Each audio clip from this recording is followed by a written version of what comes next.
빌립보서 4장 10절에서 마지막 23절까지 말씀입니다.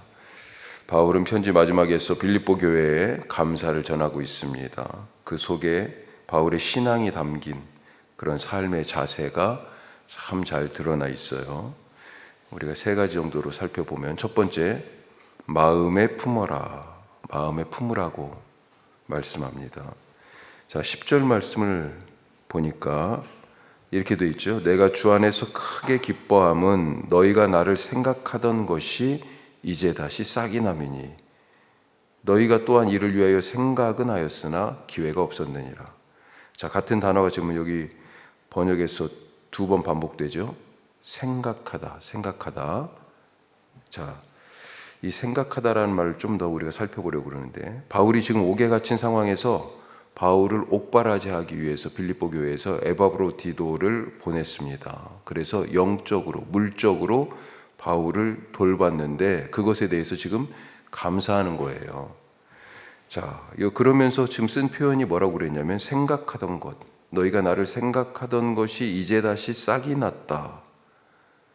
자, 이 말은 무슨 얘기냐? 마음속에 있던 것이 현실로 만들어졌다, 그런 얘기입니다. 자, 조금 더 구체적으로 얘기하면, 여기서 생각하다라고 번역된 것은 머릿속으로 이렇게 생각하다, 이런 얘기가 아닙니다. 뭐냐면 마음으로 품는다, 이런 뜻이에요. 자, 2장 2절 말씀을 보면 같은 단어인데 번역이 지금 2장 2절은 뭐라고 번역했냐면, 마음을 같이하여 같은 사랑을 가지고 뜻을 합하여 한 마음을 품어, 이렇게 되어 있습니다. 여기서 마음을 같이하고 한 마음을 품어, 이게 지금 여기에 생각하다라고 번역된 단어예요. 예. 같은 단어인데, 그리스 말은, 그리스 헬라어는 같은 단어인데, 여기서는 빌립보서 2장 2절에서는 마음을 같이하여 한 마음을 품어로 번역했고, 지금 여기 4장 10절에서는요 생각하다라고 지금 번역했습니다.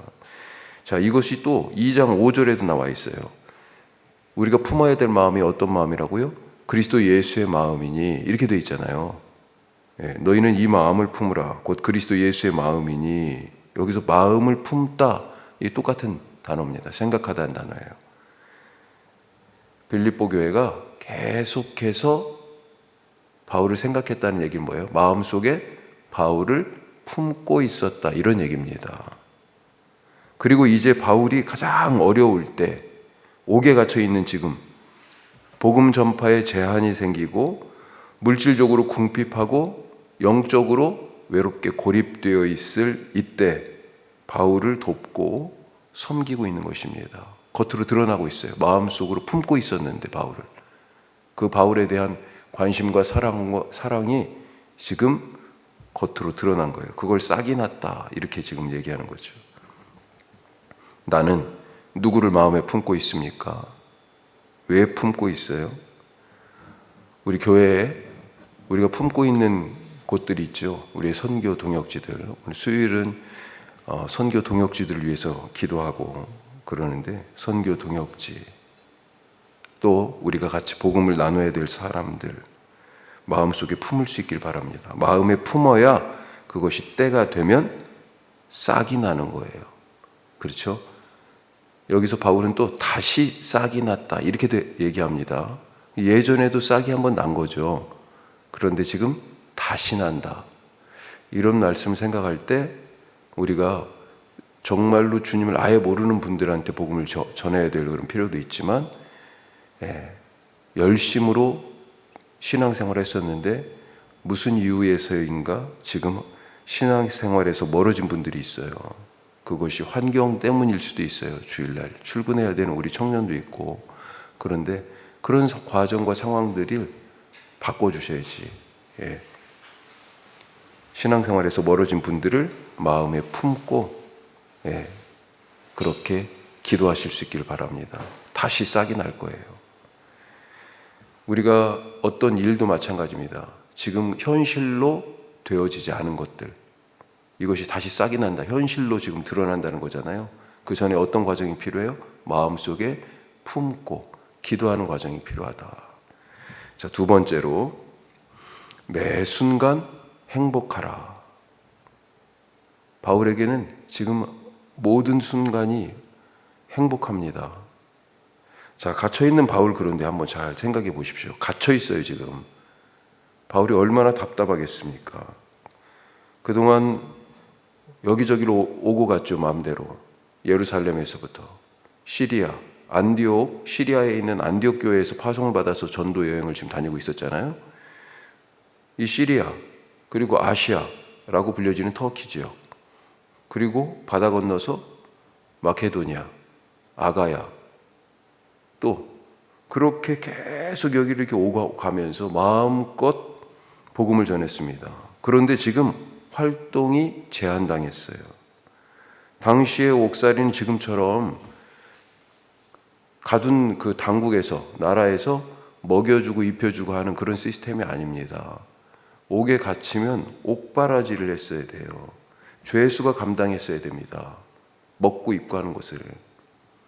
자, 이렇게 옥에 갇혀서 경제적으로 궁핍하고 일을 못하니까 활동에 제한이 있고 자유가 박탈되고 복음 증거가 어려운 그런 상황을 바울은 그러면 어떻게 생각할까? 아유, 내가 그때 거기까지는 하지 말걸. 그러면 안 잡혔을 거니까. 거기는 가지 말걸. 그러고 있을까요? 그 사람들하고 그렇게까지 그 도시, 그 사람들, 유대인들을 자극하지 말걸. 뭐 이랬을까요? 지금 바울의 마음은 어떨까요? 행복할까요? 지금 상황이 바울에게 좋습니까? 나쁩니까? 자기 처지를 한탄하고 있을까요? 12절 말씀에 바울의 현재의 마음이 그대로 잘 나타나 있습니다. 자, 12절 같이 한번 다시요. 나는 비천에 처할 줄도 알고 풍부에 처할 줄도 알아. 모든 일에 곧 배부름과 배고픔과 풍부와 궁핍에 처할 줄 아는 일체의 비결을 배웠노라. 놀랍게도 바울은 비천도 풍부도 배부름도 배고픔도 아무 상관이 없다고 지금 말하고 있습니다. 사람들은 그 상황을 보고 아유, 굶어 죽게 생겼다, 궁핍하다, 아유, 넉넉하네, 넘치네, 풍부하네, 뭐 이렇게 얘기하고 좋다, 싫다, 아이고 불행한 것 같아, 행복한 것 같아, 아주 딱지를 사실 붙이는 거죠. 그렇게 평가하고 판단하고 딱지를 막 갖다 붙이는데 바울은 그런 것이요? 아무 상관이 없어요. 아무 상관없습니다. 어느 순간이든지 다 감사요, 행복이요, 축복이요, 넘침이요, 만족이요, 자유입니다. 왜 그렇습니까? 왜 바울이 지금 이런 얘기를 하고 있어요? 13절 말씀에 답이 있습니다. 13절에 어떻게 돼 있어요? 내게 능력 주시는 자 안에서 내가 모든 것을 할 수 있느니라. 내가 그분 안에 있기 때문이라고 지금 얘기하잖아요. 내게 능력 주시는 자 안에서. 답이 이거예요. 우리는 보통 이 말씀을 놓고 뒤에 걸 중요하게 생각해. 내가 모든 것을 할 수 있다. 여기에 집착하고 이것만 먼저 눈에 탁 띌 수 있는데 답은 어디에 있어요? 내게 능력 주시는 자 안에서. 내가 주님 안에 있는 것, 이것이 정답이라는 거예요. 문제 해결이에요. 주님 안에 있기 때문에 옥에 갇힌 부자유가 자유가 되고, 주님 안에 있기 때문에 무능력이 능력이 되고, 주님 안에 있기 때문에 궁핍이 풍부가 되는 것입니다. 오병이어의 기적이 그걸 얘기하잖아요. 다 배고팠어요. 궁핍했어요. 그런데 주님이 계시기 때문에 갑자기 배부름으로 바뀌었잖아요. 배에 타고 있던 제자들이 어땠습니까? 파도와 바람에 벌벌 떨고 두려워했어요. 죽을 것 같다고. 그런데 주님이 그 배에 계시기 때문에, 그 바다에 주님이 계시기 때문에 고요하고 잠잠해졌어요. 죽을 일이 살 일이 됐어요. 우리는 상황을 보고 어떤 환경을 딱 맞닥뜨렸을 때, 야, 행복하다, 불행하다, 또 내가 기대하고 바라던 게 있었으니까 형통하다, 막혔다, 일이 풀렸다, 꼬인다, 뭐 이런 얘기를 하죠. 하지만 바울은 알았습니다. 예수님 안에 있으면 옥에 갇혔지만 누구보다 자유하고, 사람들이 야 인생 너 막장이야, 끝났어, 종쳤어 이렇게 얘기하는 데서 삶의 새로운 문이 열리는 것을 보고 있습니다. 지금 그래서 매 순간이 은혜의 때요, 언제든지 행복합니다. 오늘 행복하시기 바랍니다. 누군가가 나에게 좋은 말 해줘서 행복한 게 아니고요, 내가 원하던 대로 일이 쫙 풀려서 행복한 게 아니고요. 왜 행복합니까? 그렇죠. 내게 능력 주시는 자 안에 내가 살아가기 때문에, 나를 사랑하시는 그분이 나와 함께 하시기 때문에. 자, 오늘 세 번째 말씀, 하나님이 채우신다. 15절부터는 빌립보 교회가 바울을 물질적으로 섬긴 것에 대해서 구체적으로 감사하고 있습니다. 마케도냐를 떠날 때도 빌립보 교회는 마케도냐에 있습니다. 지금으로 따지면 그리스를 북부 남부로 나눴을 때 북부예요. 거기가 마케도냐, 아래쪽 아테네, 고린도 있는 쪽은 남부, 북부에는 빌립보, 그 다음에 데살로니가, 이런 데가 북부에 있어요 지금. 자, 그 마케도냐를 떠날 때도 다른 교회들은 못했는데 빌립보 교회는 혼자서 바울을 후원했어요. 빌립보를 떠나가지고 사도행전 보면 데살로니가 왔을 때 데살로니가에서는 빌립보에서도 고초를 겪었죠. 옥에 갇히기도 했었고, 그 다음에 데살로니가에서는 야반 도주하다시피 성을 빠져나왔어요. 그리고 디모데와 실라 헤어졌어요. 그리고 혼자 아테네로 갔어요. 바울이 나중에 만나기로 하고, 하여튼 이런 과정이 있었어요. 사도행전에 나오는 얘기입니다. 자, 그러니까 엄청 사실은 쉽지 않은 상황이었어요. 그런데 빌립보 교회가 이제 막 생겼는데 후원을 했어요. 후원을 혼자. 데살로니가에서 고생할 때도 2번이나 쓸 것을 보냈다, 이렇게 되어 있습니다. 자, 이제는 에바브로디도를 직접 보내가지고 옥에 갇힌 바울을 극진히 보살폈는데, 이것에 대해서 지금 깊이 바울이 감사합니다. 자, 그런데 바울을 물질적으로 돌보고 후원한 이것이 실제적으로는 누구에게 한 거라고 지금 말하고 있어요? 하나님께 한 것이다. 하나님께. 자, 18절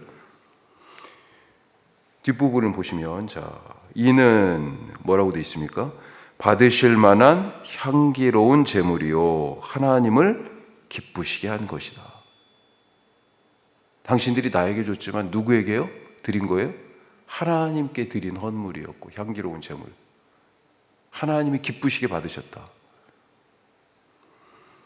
예수님은 지극히 작은 자 하나에게 한 것이 곧 내게 한 것이다 말씀하셨잖아요. 누가복음 16장에서 비유를 들어 말씀하시는데 하나, 어떤 비유예요? 부자와 나사로. 부자는 자기 집 문 앞에서 구걸하던 이 거지 나사로의 모습으로 오신 예수님을 알아보지 못했던 것 아닙니까? 거기서 비유에서는 나사로를 예수님이라고 얘기하는 건 아니지만, 작은 자 하나에게 한 것이 내게 한 것이다 라고 하는 말씀에 비춰봤을 때 이 나사로가 예수님의 모습으로, 예수님이 이 나사로의 모습으로 온 것 아니에요?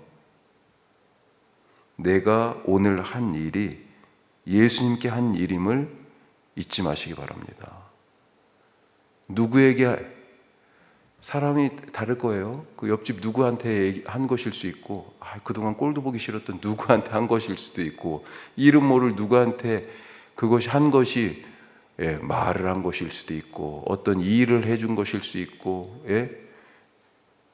눈길을 준 것일 수도 있고, 그 한 일이, 그 사람이 다 모습은 다르지만 누구에게요? 예수님께 한 일이 될 수 있어요. 예수님께 한 말이 될 수 있어요. 예수님께 보낸 눈빛일 수 있어요. 자, 이렇게 예수님께 드린 것을 예수님은 어떻게 하십니까? 입 딱 받고 입 딱 씻고 모른 척 하시는 분이 아닙니다. 자, 19절 말씀해 보니까 이렇게 돼 있죠. 나의 하나님이 그리스도 예수 안에서 영광 가운데 그 풍성한 대로 너희 모든 쓸 것을 채우시리라.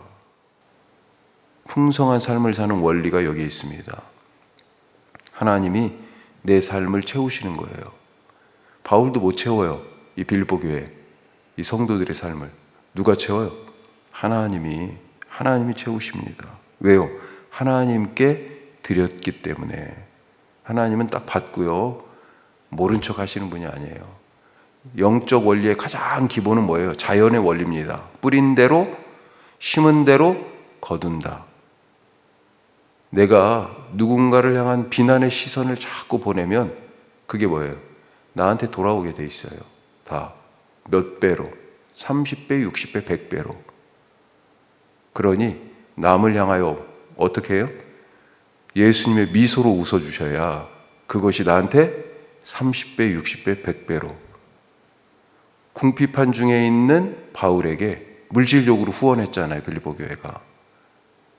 빌립보 교회에 30배, 60배, 100배로 돌아오는 거예요. 너희 쓸 것을 풍성하게 채우시리라. 누가요? 바울이 하는 게 아닙니다. 하나님이. 우리가 선교 동역지들을 넉넉한 건 아니지만 하여튼 우리 형편에서 돕고 있잖아요. 같이 우리 헌금을 나누고 있습니다. 하나님께서 우리가 필요하실 때 부족하지 않게 풍족하게 채워주실 거예요. 그런 은혜로 살아가시기를 축복합니다. 기도하겠습니다. 오늘 크게 세 가지 말씀 나눴습니다. 마음에 품어라. 생각한다는 것이 단순히 머릿속에 있는 것이 아닙니다. 마음속에 품는 거예요. 오늘 품을 사람이 있어요. 품을 일이 있습니다. 특히 신앙생활 하다가 쉬시는 분들 마음속에 품고 오늘 기도하시기 바라고. 두 번째, 매 순간이 행복합니다. 왜요? 주님 안에 있기 때문에. 풍부에 처할 줄도, 궁핍에 처할 줄도, 자유하기도, 얽매이기도 아무 상관없어요. 아파도 건강해도, 가져도 없어도 아무 상관없습니다. 왜요? 주님 안에 있으면 모든 것이 형통이고 모든 것이 은혜요, 모든 것이 감사입니다. 주님, 그런 은혜로 살게 하여 주옵소서. 세 번째로, 하나님이 채우신다. 왜요? 빌립보 교회는 바울에게 준 것인 것처럼 보이지만 사실은 하나님께 드린 것이었어요. 하나님이 그것에 대해서 100배, 60배, 30배로 갚아주십니다. 주님, 오늘 그런 은혜 누리게 하옵소서. 기도하시고, 우리 선교 동역지들 기억하시고 기도하시고, 선교 동역지, 정기적인 동역지에는 아니지만 말씀드린 것처럼 행복한 숲교회가 우리 교회 옆으로 가까이 이전했습니다. 예배 처소가 옮겨졌는데 그 예배 처소 주님 채워 주시옵소서. 특별히 장애인들을 위한 공동체로 섬기기 원하는데 원주에 많은 장애인들이 신앙 속에서 위로받고 하나님 만나게 하옵소서. 우리 행복한 숲교회 기억하고 기도해 주시기 바랍니다. 더불어 오늘 수요 말씀마당이 있고요. 우리 어제 21대 대선을 치렀고 결과가 밤새 나왔습니다. 새로운 정부가 구성되고 대통령이 세워지는데 주님의 뜻에 맞는 일들을 해나갈 수 있게 하시고, 준비하는 기간이 없이 이제 오늘 오전에 바로 선서하고 출발할 텐데 하나님 시행착오가 겪어지지 않도록 잘 준비할 기간이 부족했지만 잘하는 그런 일 잘하는 정부가 돼서 국민들이 조금 더 행복하고 민주주의가 더 깊이 뿌리내리게 하여 주옵소서. 나라를 위해서 기도해 주시기 바랍니다. 기도하겠습니다.